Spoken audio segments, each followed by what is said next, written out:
Saber Direito desta semana, o professor William Gimenez traz um curso sobre Direito Penal Econômico. Durante as 5 aulas, ele vai abordar a teoria geral do crime na economia, a lavagem de dinheiro, os princípios do processo penal e a aplicação deles à criminalidade econômica. A aula 1 começa agora.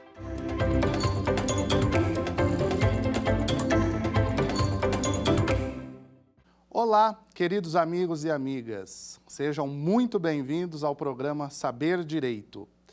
Nesta semana, nós teremos alguns módulos de Direito Penal Econômico. E durante esses módulos, nós estudaremos este ramo importante do direito penal, que estuda os crimes contra a ordem tributária, contra a ordem financeira, contra o sistema financeiro nacional.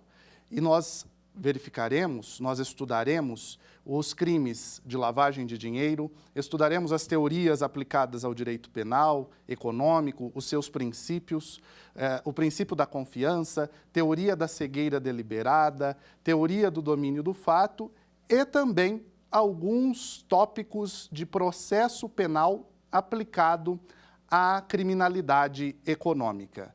Então, durante esta semana, nós verificaremos quais são as teorias que são aplicadas ao nosso campo de estudo, aqui, o direito penal econômico. E, para tanto, nós vamos, na aula de hoje, estudar os princípios fundamentais do direito penal econômico, nós vamos estudar as características fundamentais deste nosso campo de estudo e vamos iniciar, então, a partir da nossa definição, da definição de direito penal econômico, que é o nosso objeto de estudo. Muito bem. Direito penal econômico é um sub-ramo do direito penal. Podemos dizer que o direito penal econômico é uma especialização do direito penal, porque o direito penal clássico não dá conta de algumas questões mais complexas que têm se tornado objeto de controle social. Nós sabemos que o direito penal é um meio de controle social. Nós dizemos que o direito penal é a mais grave intervenção do Estado nas liberdades individuais. Então, o direito penal, ele é um meio de controle social e o direito penal econômico decorre como decorrência natural do direito penal, ele é também um meio de controle social. Portanto, queridos amigos, nós podemos dizer que o direito penal é o mais grave meio de controle social. O direito penal econômico, portanto, ele se caracteriza como um sub-ramo ou uma especialização, como já dissemos, do direito penal clássico. E é uma especialização que estuda crimes contra a ordem econômica, crimes contra a ordem econômica, contra a ordem tributária, contra o sistema financeiro nacional e contra as relações de consumo. A partir do século XX, nós tivemos uma mudança de paradigma. A criminalidade deixou de ser uma criminalidade tão somente tradicional para se tornar uma criminalidade mais sofisticada. As relações econômicas, as relações empresariais, as relações comerciais se tornaram relações mais complexas diante do fenômeno da globalização, diante do fenômeno da transnacionalização das relações comerciais, das relações empresariais. Portanto, nós precisávamos de um mecanismo que pudesse tutelar essas relações. Daí, o direito penal econômico. Nós temos algumas perspectivas que são perspectivas próprias do direito penal econômico. Nós podemos analisar o direito penal econômico a partir de diversas perspectivas. A primeira delas é a perspectiva sobre a ótica do autor. Nós conhecemos o direito penal econômico a partir do autor que pratica o crime. Por isso, no mais das vezes, o direito penal econômico é chamado de crimes de colarinho branco, white collar crime, uma expressão que é utilizada a partir do ponto de vista do autor que pratica o delito. Nós entendemos que esta perspectiva não é a perspectiva mais adequada para definir o nosso campo de estudo, porque nós estaríamos a criar um direito penal do autor e não o direito penal do fato. Nós verificaremos, no decorrer do curso, que o direito penal só pode se preocupar com o fato praticado e não com o autor que pratica este fato. Então, nós temos um direito penal do fato, o Estado Democrático de Direito reclama um direito penal do fato e não um direito penal do autor. Sob o ponto de vista da criminalística, nós temos a violação da confiança.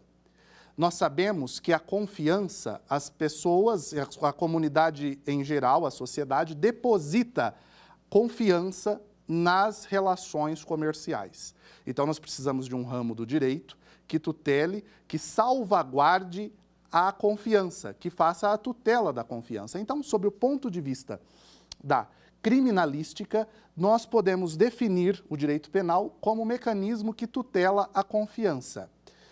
Do ponto de vista da dogmática, e é este que mais nos interessa, nós podemos dizer que direito penal econômico é o conjunto de normas jurídicas que tem por objetivo a incriminação e a punição de comportamentos que violam um conjunto de regras que protegem a ordem econômica. Na medida em que a criminalidade tradicional trata de lesão a bens jurídicos ou a interesses individuais, enquanto que a criminalidade econômica trata da violação de bens jurídicos coletivos ou supraindividuais ou transindividuais, como, por exemplo, o meio ambiente, as relações econômicas, a ordem econômica e a violação à ordem tributária ou financeira.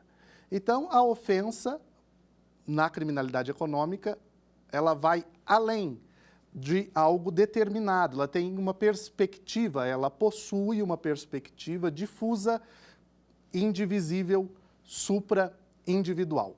Agora nós analisaremos as características do direito penal econômico. O direito penal econômico, ele é interdisciplinar. Esta é a primeira característica, a interdisciplinariedade. Ou seja, ele possui relação com diversos ramos outros do direito, como o direito tributário. Geralmente, a infração penal econômica possui um crime, trata de um crime tributário, possui também relação com o direito administrativo, com o direito financeiro, com o direito ambiental. Então, portanto, nós podemos dizer que o direito penal econômico, uma de suas primeiras características é a interdisciplinariedade com os demais ramos do direito.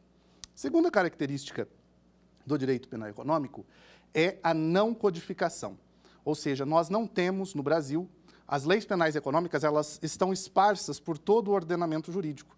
Nós não temos um código de direito penal econômico. Nós nos valemos do Código Penal, nós nos valemos da legislação extra-penal, nós nos valemos da legislação não codificada, que não está organizada, sistematizada em um único diploma legal. Nós temos que a terceira característica do direito penal econômico é a obscuridade. Diante da sofisticação com que as condutas criminosas, as condutas econômicas criminosas são praticadas, nós, por exemplo, dentro de uma sala de reunião ou dentro de uma empresa, nós temos que essas condutas são de difícil identificação, de difícil apuração e de difícil punição. Portanto, uma das características também do direito penal econômico é a obscuridade. A quarta característica, queridos amigos, é o conteúdo econômico. O direito penal econômico, como vimos, sob o ponto de vista da dogmática, visa fundamentalmente tutelar e proteger a ordem econômica, a política econômica do país. Então, portanto, a primeira característica que nós temos é a interdisciplinariedade, a segunda característica é a não codificação, a terceira é a obscuridade, a quarta, conteúdo econômico. A norma penal econômica possui em si um objeto de tutela, um espectro de tutela que visa a proteção da ordem econômica e da política econômica. A quinta característica é a fluidez. No mais das vezes, o crime econômico, a conduta, a infração penal econômica é alterada constantemente de acordo com as mudanças da política econômica existentes no país. Então, diante do fato de que a criminalidade econômica pratica crimes com uma maior rapidez, as políticas econômicas são transformadas mais rapidamente do que a criminalidade comum, nós temos que também, uma das características do direito penal econômico é a sua fluidez, a mudança, a alteração de acordo com as mudanças da política econômica de determinado país. E a última característica é o caráter de supraindividualidade, ou seja, decorre da violação da confiança, como nós já dissemos, os delitos econômicos possuem bens jurídicos de natureza transindividual ou supraindividual, natureza difusa, coletiva, portanto, como o meio ambiente, as relações de consumo, a ordem econômica, a ordem financeira e tributária. Muito bem. A partir daí, nós vamos nós vamos tratar acerca do conceito de ordem econômica. Se o direito penal econômico é, portanto, este ramo do direito penal que tutela os crimes que são praticados contra a ordem econômica, é de bom alvitre que nós possamos definir o que possa significar ordem econômica. A ordem econômica passou a possuir dimensão jurídica a partir do momento em que as constituições passaram a tratar do tema. Na nossa Constituição, por exemplo, ela está prevista no artigo 170, que prevê como seus vetores fundamentais a livre iniciativa e a proteção do trabalho humano. Então, portanto, a ordem econômica passou a ser objeto de proteção jurídica por parte do Estado. Vamos verificar o que diz, portanto, o artigo 170 da nossa Constituição. A ordem econômica é fundada na valorização do trabalho humano e na livre iniciativa e tem por finalidade assegurar a todos uma existência digna conforme os ditames da justiça social, observados os princípios que a Constituição traz. Então, o direito penal passou a se preocupar com a tutela da ordem econômica na medida em que a ordem econômica passou a ser tratada pela Constituição Federal. E na nossa Constituição, a ordem econômica é, portanto, um bem fundamental, um valor fundamental, um bem jurídico tutelado pela própria Carta Magna. O parágrafo único do artigo 170 dispõe que é assegurado a todos o livre exercício de qualquer atividade econômica. Então, portanto, com a possibilidade de desenvolvimento dessa atividade econômica por parte dos cidadãos comuns, de todos os cidadãos, como um bem jurídico supraindividual, nós temos que esta ordem econômica merece uma proteção especial, sobretudo do direito penal econômico. A ordem econômica também é regulação da produção, distribuição e consumo de bens e serviços. Como nós verificamos, os fundamentos da ordem econômica estão na valorização do trabalho humano e da livre iniciativa. A finalidade da ordem econômica, queridos amigos, é, portanto, assegurar a todos uma existência digna e segura. Tutelar, portanto, a ordem econômica é dar segurança. Tutelar, portanto, é proteger a regularidade da política econômica do Estado. Então, nós temos que a ordem jurídica do Estado brasileiro tende a salvaguardar os interesses da comunidade relativos à economia. Então, nós poderíamos nos perguntar, se o objetivo é tutelar, é proteger as relações de consumo, o direito administrativo, aquilo que nós chamaremos aqui de direito administrativo sancionador, não seria o suficiente? Nós verificamos que o direito penal é o meio mais grave de controle social, é o meio mais grave que o Estado dispõe para tutelar os interesses sociais e os interesses individuais. Nós poderíamos nos perguntar, portanto, é necessário o direito penal econômico? O direito penal precisa se preocupar com a salvaguarda, com a proteção da ordem econômica? Não bastaria um direito administrativo sancionador? No Brasil, nós temos um princípio que é considerado princípio da independência de instâncias. Ou seja, uma mesma conduta pode caracterizar um ilícito administrativo e um ilícito penal. A pergunta que fica é, não caracterizaria uma dupla punição por o mesmo fato? Pois bem, no caso do cartel, por exemplo, o direito administrativo, ele funciona, ele é muito mais eficiente que o próprio direito penal.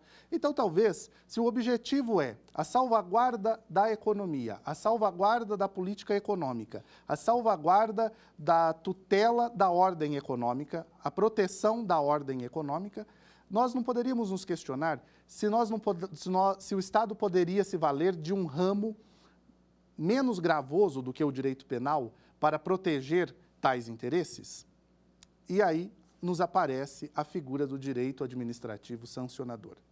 No entanto, o direito administrativo sancionador possui alguns riscos. Isto porque no direito administrativo sancionador, diferentemente do que acontece no direito penal, não há exigência de legalidade. No direito administrativo sancionador, há ausência de proporcionalidade.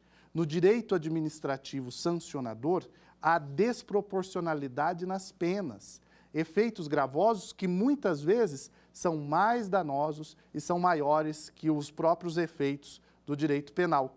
Então, portanto, nós temos do direito administrativo problemáticas como flexibilização de garantias processuais, não há exigência de legalidade, desproporcionalidade nas penas e efeitos que às vezes se afiguram mais gravosos do que os efeitos do próprio direito penal. Então, a partir de agora, nós vamos definir o que seja crime econômico. Crime econômico pode ser definido como conjunto de condutas que lesionam ou põem em risco ou perigo a ordem econômica. Conjunto de normas que prevêem crimes contra a ordem econômica, contra o sistema financeiro nacional, crimes de lavagem de dinheiro, crimes contra o mercado de capitais, crimes contra a ordem tributária, contra a economia popular e contra as relações de consumo. Podemos definir, exemplificativamente, como crimes de contrabando, sonegação fiscal, lavagem de dinheiro, cartel. Então, me parece que nós assentamos aqui o nosso campo de estudo, o nosso campo de análise durante esses modos que trataremos. Nós trataremos do direito penal econômico como esta especialização do direito penal comum, este campo que protege crimes contra a ordem tributária, contra a ordem financeira, contra as relações de consumo. Muito bem.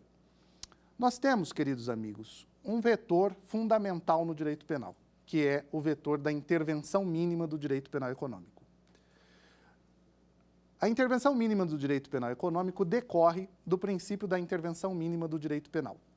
Diante do fato de que o direito penal econômico decorre do direito penal, e nós temos que o direito penal é o mais grave meio de controle social do qual o Estado dispõe, nós temos que a intervenção mínima do direito penal econômico decorre necessariamente deste princípio. Então, pelo princípio da intervenção mínima do direito penal econômico, nós não devemos buscar a máxima eficácia possível do direito penal.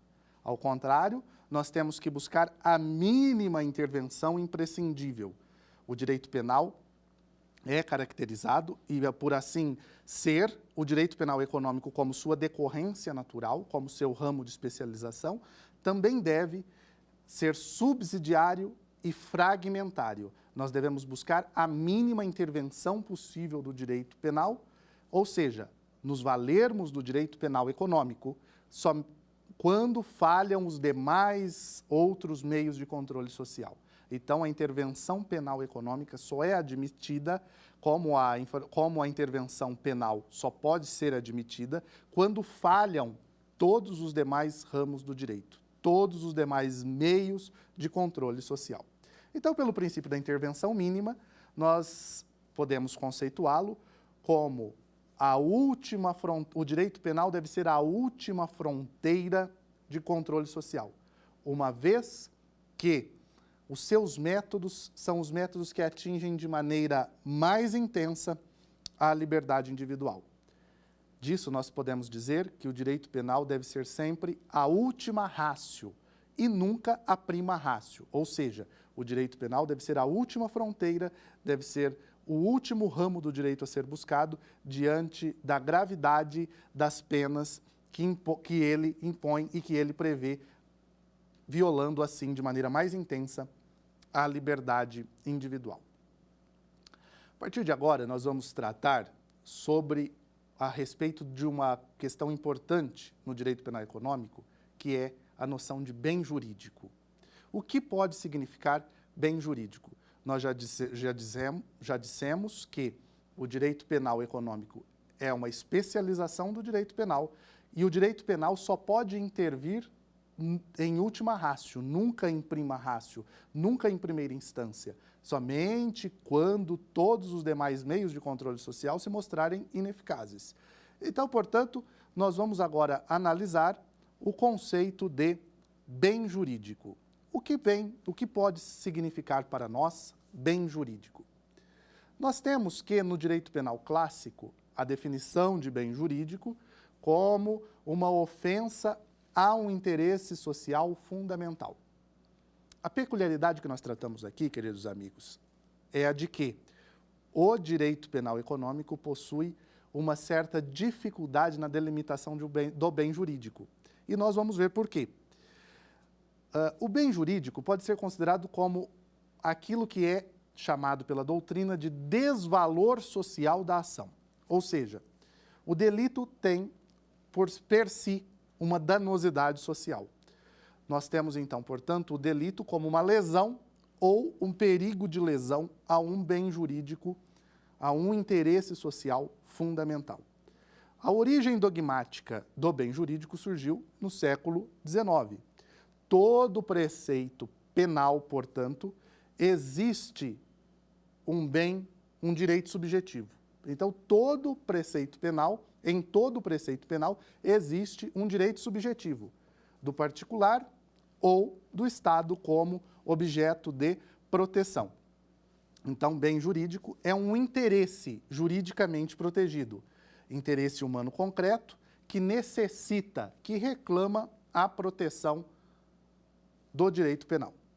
Então, a doutrina vai dizer que os bens jurídicos, ou bens jurídicos, são bens do homem imprescindíveis para a sua vida em sociedade. Ou seja, a vida, a saúde, a liberdade, a propriedade. Quando a norma penal diz, por exemplo, no artigo 121 do Código Penal, matar alguém, o bem jurídico tutelado por esta norma é a vida. Quando, no artigo 155 do Código Penal diz subtrair para si ou para outrem coisa alheia móvel, o que visa a norma penal incriminadora neste caso, a proteger, é o bem jurídico patrimônio. O bem jurídico, portanto, é a legitimação do ius puniendi estatal, ou seja, o Estado possui o direito de proteger, o direito-dever, por isso nós falamos em munus público estatal. Munus significa poder, dever, de proteger os interesses sociais, individuais e do próprio Estado. Então, portanto, os bens jurídicos legitimam o exercício do ius puniendi estatal. O Estado democrático de direito visa, portanto, a asseguração aos cidadãos de uma coexistência livre e pacífica, respeitando todos os direitos humanos. Então, o bem jurídico é o objeto de proteção do direito penal. No direito penal econômico, portanto, nós temos uma dificuldade de delimitar bem jurídico. Por isso que nós tratamos aqui sobre o conceito de ordem econômica. O Estado tem que proteger, portanto, a ordem econômica e nós não podemos partir, então, da conceituação de direito penal econômico a partir do autor do fato, sob pena de nós violarmos o direito penal, tornarmos o direito penal um direito penal do autor e não um direito penal do fato. A partir de agora, nós vamos estudar os princípios que informam o direito penal econômico. E o primeiro deles é o princípio da legalidade da infração penal econômica. O princípio da legalidade da infração penal econômica, ele decorre do princípio da legalidade penal que está previsto no artigo 5º, inciso 39 da nossa Constituição Federal de 88, que dispõe: não há crime sem lei anterior que o defina, não há pena sem prévia cominação legal.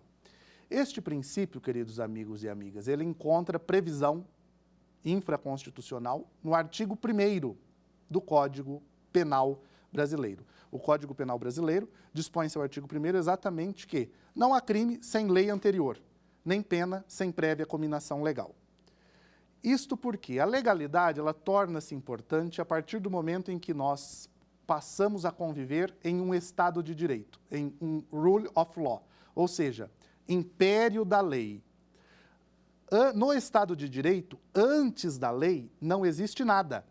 Antes da lei, não há possibilidade de punição. Somente a lei pode prever quais crimes, quais condutas são aquelas que lesionam de maneira mais grave a vida social.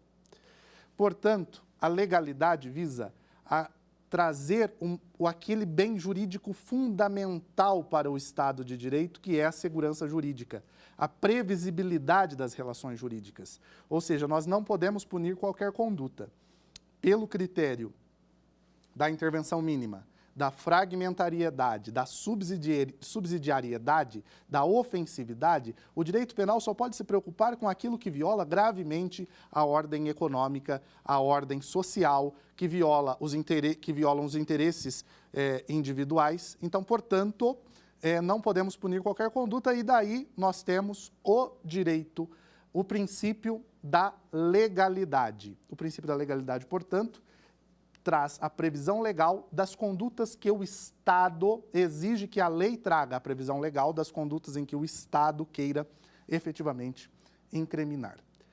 Este princípio também é conhecido e chamado na doutrina. Aqui nós vamos trabalhar este outro princípio como um subprincípio da legalidade, que decorre da legalidade da infração penal econômica, como o princípio da reserva legal da infração penal econômica.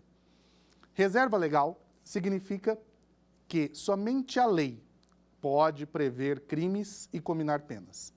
Nós não podemos ter previsão de crimes, nós não podemos vislumbrar a criação de crimes e cominação de penas através de atos infralegais como portarias, por exemplo, editadas pelo Poder Executivo. Então, somente a lei pode criar crimes e cominar penas. E lei é aquele produto do devido processo legislativo. A lei é o ato estatal emanado do parlamento que obedece o devido processo legislativo.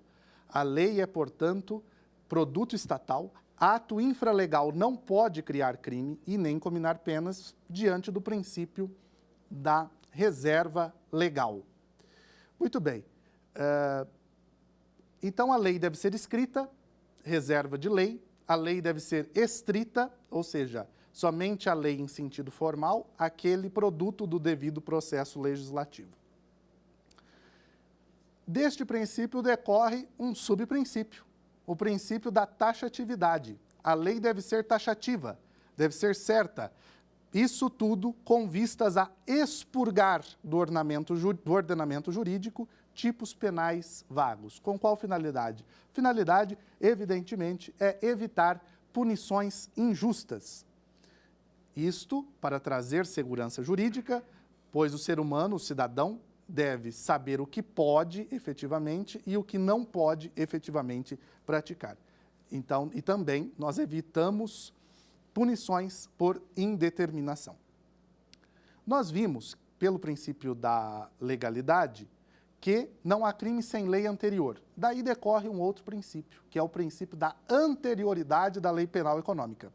A lei penal incriminadora, queridos amigos e amigas, é uma lei penal que deve ser anterior aos fatos. Nós vimos que a legalidade é um princípio que visa conferir segurança jurídica para o Estado. O Estado não pode punir qualquer conduta e a lei deve passar pelo crivo, pelo escrutínio público do devido processo legislativo.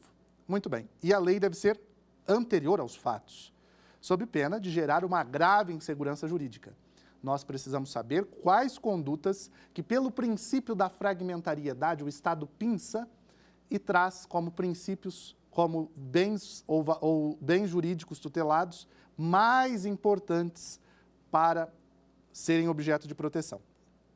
E a anterioridade da lei penal econômica prevê que a lei penal incriminadora deve ser anterior aos fatos, deve ser anterior à prática da conduta delituosa, sob pena de violar a segurança jurídica e as garantias individuais dos cidadãos. Voltamos a lembrar que a lei precisa prever crime e essa lei precisa ser anterior exatamente pelo fato de que o cidadão tem o direito fundamental de saber o que pode fazer em sociedade e o que não pode.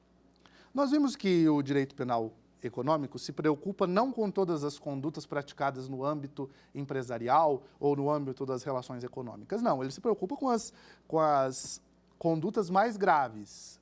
E nós dissemos também que o direito penal econômico portanto, se preocupa com ele possui uma intervenção mínima, ele possui a característica de ser a última ratio e não a prima ratio.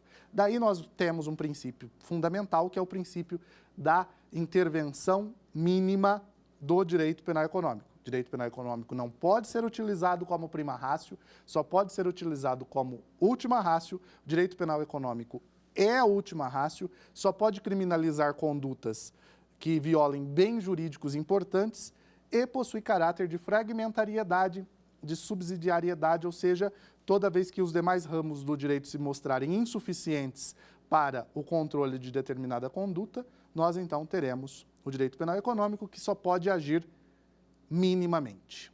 Muito bem.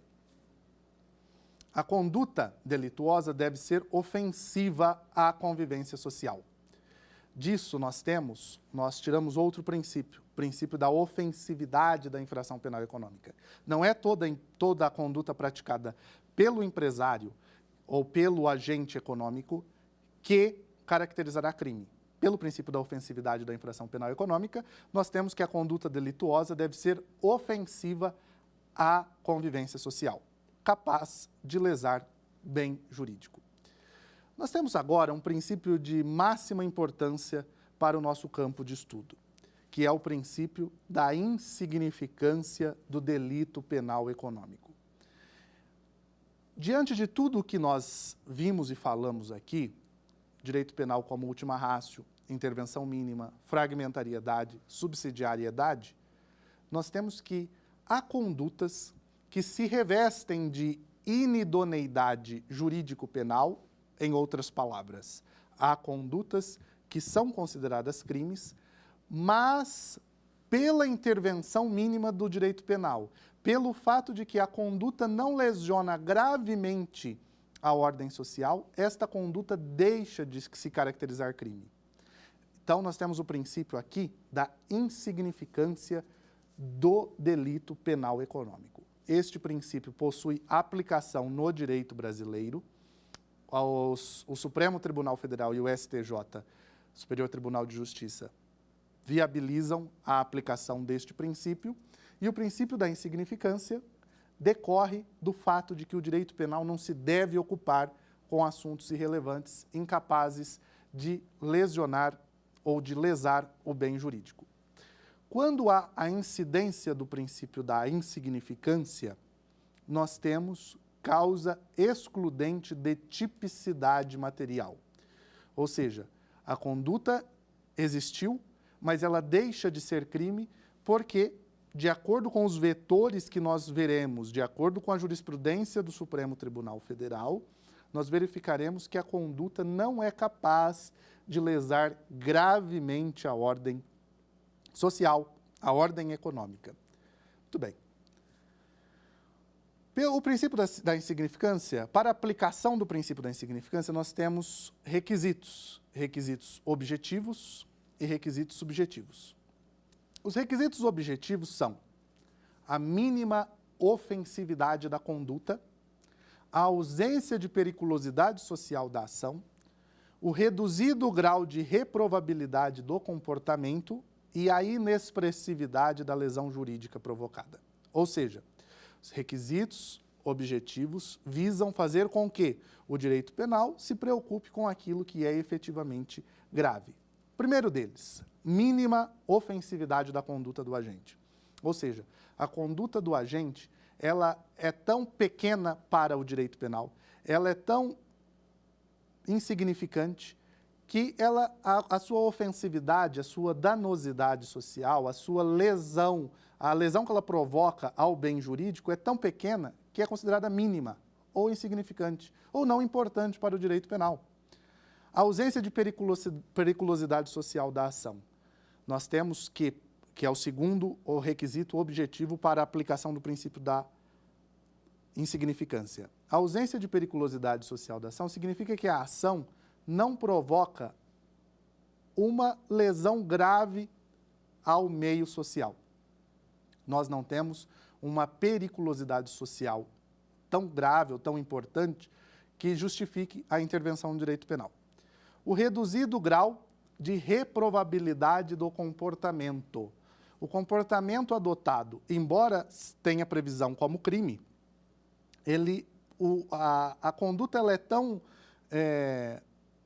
sua reprovabilidade é tão pequena que não justifica a intervenção do direito penal. E a inexpressividade da lesão jurídica. Por exemplo, nós temos a título de exemplo casos de furtos de pequena monta em que se aplica o princípio da insignificância. Os requisitos subjetivos, por sua vez, são a importância do objeto material para a vítima, que é dividido em dois vetores, a condição econômica e o valor sentimental do bem. E, segundo, as circunstâncias do crime e do resultado. Nós precisamos analisar no caso concreto se houve a efetiva lesão que justifique a intervenção do direito penal no caso concreto. E aqui para nós, como nós estamos a tratar do direito penal econômico, nós verificaremos que o princípio da insignificância possui importante aplicação nos crimes contra a ordem tributária. Nos crimes contra a ordem tributária, a jurisprudência entende que o crime de descaminho, quando o montante do tributo não recolhido for inferior ao limite de R$20 mil, não há aplicação do direito penal, porque carece de tipicidade material diante da aplicação do princípio da insignificância. Então, nos crimes tributários, é possível a aplicação do princípio da insignificância, sobretudo nos crimes de descaminho, quando o valor do tributo não recolhido for inferior ao limite de R$20 mil, porque o Estado tende a compreender que esta conduta não viola gravemente a ordem econômica. Muito bem, e nem a ordem tributária neste caso específico. Princípio da consunção. O princípio da consunção ou da absorção, o delito mais grave pelo princípio da consunção, o princípio mais grave, o delito mais grave absorve o delito menos grave. Então, suponhamos que haja, para a prática de um delito, para a prática de uma infração penal final, sejam cometidos outros crimes, o delito mais grave deve absorver o delito menos grave. Este princípio é demasiadamente importante para o direito penal econômico e nós podemos dizer de pronto, nós estudaremos em um dos nossos blocos o crime de lavagem de dinheiro especificamente, mas nós já podemos dizer que não há conjunção na prática do crime de lavagem de dinheiro com a infração penal antecedente. Muito bem. Princípio da culpabilidade. Pelo princípio da culpabilidade, nós podemos dizer, queridos amigos, que nullum crimen sine culpa. Ou seja, não há crime sem culpa. E o que significa culpa para o direito penal? Culpa, na verdade, é uma responsabilização pelo cometimento de um crime. Portanto, a responsabilidade pelo cometimento de um crime não será objetiva, mas sim subjetiva, ou seja, baseada na existência de culpa ou de dolo. Ausentes culpa e dolo, não poderá haver punição penal do sujeito que praticou o ato. Este princípio é um princípio fundamental, é um princípio muito importante para o direito penal econômico, porque nos traz a dimensão de que, para punir determinado comportamento, é preciso a existência de dolo ou culpa diante da impossibilidade do direito penal trabalhar com responsabilidade objetiva. Então, portanto, nós podemos inferir que a mera condição de sócio da empresa não é suficiente para caracterizar a responsabilização penal do agente, devendo haver prova de que ele efetivamente praticou a conduta com dolo ou culpa. É preciso provar a existência de dolo ou culpa, senão nós não podemos falar em responsabilização penal, visto que o direito penal não admite a responsabilidade penal objetiva. Então, portanto, senhoras e senhores, nós podemos dizer que a mera condição de sócio da empresa não é suficiente para caracterizar a responsabilidade penal do agente. E isso nós vamos estudar agora no próximo princípio, que é o princípio da confiança, que é um princípio que possui uma aplicação muito especial no direito penal econômico, porque geralmente o dono da empresa torna-se réu, o dono da empresa é imputado criminalmente de uma conduta que muitas vezes não agiu com dolo ou com culpa, que muitas vezes escapou da responsabilidade subjetiva do direito penal. Então, portanto, a mera condição de sócio da empresa não é suficiente para caracterizar sua responsabilização penal. Trata-se, portanto, o princípio da culpabilidade, trata-se de um pressuposto inafastável do crime para a aplicação da pena. Muito bem, passaremos agora ao princípio da confiança. O princípio da confiança, senhoras e senhores, surgiu do ano de 1930 na Alemanha. E o princípio da confiança nasceu de uma necessidade que as pessoas tinham de resolver problemas de trânsito. Como nós não podemos prever as condutas de terceiros, como nós não podemos controlar as condutas de terceiros, nós nos valemos do princípio da confiança. As pessoas, ao dirigirem, partem do pressuposto de confiar na conduta correta dos demais motoristas, diante do fato de que não é possível controlar os riscos das condutas alheias. Então, pelo princípio da confiança, nós podemos conceituar o princípio da confiança como o princípio segundo o qual nós podemos confiar que o terceiro está atuando corretamente. Nós, então, podemos pensar na expectativa do comportamento de terceiro. E o que isso importa aqui para nós? Muito bem. Nas relações comerciais, nas relações empresariais, que geralmente são relações complexas, são relações produzidas dentro de uma estrutura empresarial complexa e hierarquizada, verticalizada muitas vezes, em que há aquele que dá a ordem, o emissor da ordem, e aquele que executa a ordem. O diretor comercial que dá a ordem para o seu gerente, que dá a ordem para o seu empregado. E a conduta pode vir a ser uma conduta, quando da execução da ordem, a conduta pode vir a ser uma conduta criminosa, uma conduta delituosa. Como nós resolvemos isto? O executor da ordem, por exemplo, pode praticar determinada conduta que seja uma conduta reprovada pelo direito penal. Daí nós nos valemos do princípio da confiança. O princípio da confiança, pelo princípio da confiança, nós vamos saber qual sujeito será responsável por qual fato. A análise da confiança visa a individualização de responsabilidades. Se eu sou o diretor e dou a ordem para o meu gerente e o executor cria um risco não proibido, como nós veremos na teoria da imputação objetiva, e desse risco advém uma lesão penal, uma lesão que pode se tornar uma infração penal ou pode se caracterizar uma infração penal, nós evitamos com que este diretor de boa fé, ao dar a ordem, seja punido, responda pelo crime praticado quando da execução da ordem. Então, nós temos organizações complexas em que nós tratamos de princípio da confiança, princípio da delegação. Evita-se aqui, com a aplicação do princípio da confiança, a responsabilização objetiva. Muito bem. O primeiro limite do princípio da confiança é que aquele segundo o qual há indícios concretos de que aquele empregado já vinha agindo incorretamente. Aí eu não posso invocar o princípio da confiança. Ou de que aquele sujeito para o qual eu dei a ordem não é um sujeito confiável.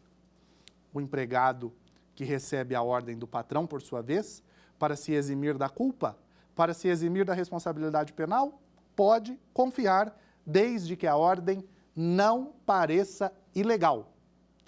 Então, o empregado pode invocar o princípio da confiança e dizer, olha, eu estava cumprindo uma ordem, desde que esta ordem não pareça ilegal. E aí, ele não será responsabilizado criminalmente. O patrão, por sua vez, pode dizer, eu dei a ordem, ele praticou a ordem em desconformidade com o direito penal? Sim. Então, portanto, do patrão para o empregado, o patrão somente pode confiar se teve boa seleção desse empregado, treinamento e boa instrução e coordenação boa. Muito bem. Estes, portanto, foram os princípios. Nós estudamos nessa aula conceito geral, a intervenção mínima do direito penal e os princípios fundamentais do direito penal econômico. Agora nós vamos para o nosso quiz. O nosso quiz, nós vamos responder algumas perguntas deste primeiro módulo. Assinale a assertiva correta, de acordo com o que nós estudamos. O direito penal econômico se ocupa dos crimes patrimoniais em geral. O direito penal econômico não se vale do direito penal comum, pois constitui ramo autônomo do direito. O direito penal econômico se ocupa dos crimes contra a ordem econômica, sistema financeiro nacional e os crimes contra a ordem tributária e a relação de consumo. Direito penal econômico se define pelo agente que o pratica, por isso é considerado criminalidade do colarinho branco. Você já sabe qual é a resposta? Muito bem. A nossa resposta será a alternativa C. A A está incorreta, porque nós vimos que o direito penal não se ocupa dos crimes patrimoniais em geral. O direito penal econômico se ocupa de crimes praticados contra a ordem econômica. Alternativa B, o direito penal econômico não se vale do direito penal comum. Aqui já está errado, nós vimos que o direito penal econômico é um ramo, é uma especialização do direito penal comum. Muitos dos princípios do direito penal comum são aplicados no direito penal econômico. A alternativa D está errada, o direito penal econômico se define pelo agente que o pratica. Nós vimos aqui que não é a definição mais correta é esta da alternativa C, que é a definição dogmática. O direito penal econômico se ocupa dos crimes contra a ordem econômica, contra o sistema financeiro nacional e os crimes contra a ordem tributária e a relação de consumo. Vamos lá para a próxima?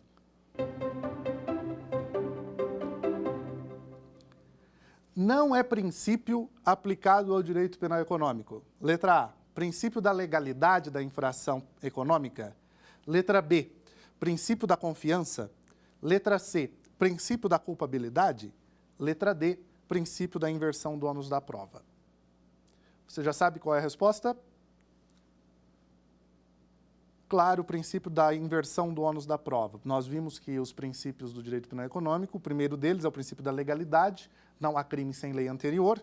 Princípio da confiança, é quando o agente recebe ordem ou confere uma ordem a alguém. Princípio da culpabilidade, pelo princípio da culpabilidade, nullum crimen sine culpa, ou seja, culpabilidade exige dolo e exige culpa para a caracterização da infração penal. Letra D, portanto, é o princípio que não se aplica ao direito penal econômico, o princípio da inversão do ônus da prova. Muito bem, vamos para a próxima? Sobre o princípio da insignificância, podemos afirmar que, letra A, não é aplicado à criminalidade econômica. Letra B, dois de seus requisitos são o reduzido grau de reprovabilidade e a inexpressividade da lesão jurídica. Letra C, é aplicado ainda que a ação praticada possa lesar gravemente a ordem econômica? Letra D, não é aplicado no direito brasileiro. Você já sabe qual é a resposta? Claro, a alternativa A não é aplicado à criminalidade econômica, nós vimos que sim, o princípio da insignificância é um dos princípios importantes para o direito penal econômico.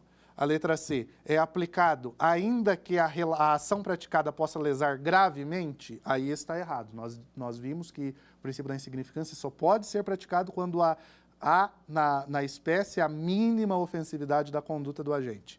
Letra D, não é aplicado no direito brasileiro, nós vimos que sim, STJ e Supremo Tribunal Federal entendem a aplicação. Portanto, 2 dos seus requisitos são o reduzido grau de reprovabilidade da conduta e a inexpressividade da lesão jurídica provocada. Muito bem, este foi o nosso primeiro bloco, nosso primeiro módulo, e nós, a partir do próximo módulo, vamos ver a teoria geral do crime aplicado à criminalidade econômica. Fique conosco, este é o Saber Direito da TV Justiça. Quer dar alguma sugestão de tema para os cursos do Saber Direito? Mande um e-mail para a gente, saberdireito@stf.jus.br, ou entre em contato pelo WhatsApp. O número é esse que aparece na sua tela. Você também pode estudar pela internet. Acesse o nosso site tvjustiça.jus.br ou pode rever as aulas no canal do YouTube TV Justiça Oficial.